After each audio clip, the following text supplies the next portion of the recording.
అందరికీ నమస్కారం. Welcome to news local.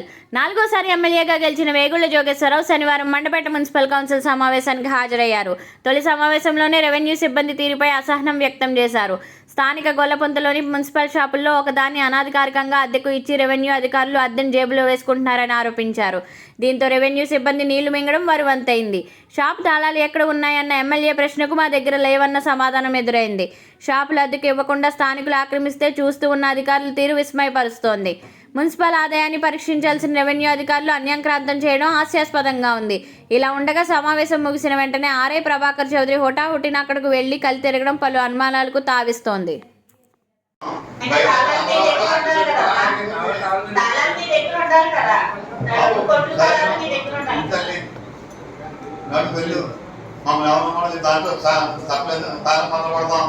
Supply company సామాన్లు చెప్తాం అందుకే ఫోన్ చేసాం అడిగేది మిమ్మల్ని.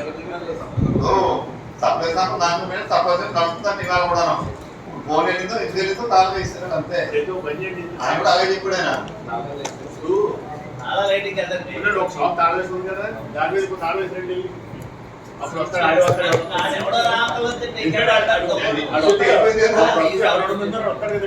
ఇష్యూ అయిపోయింది.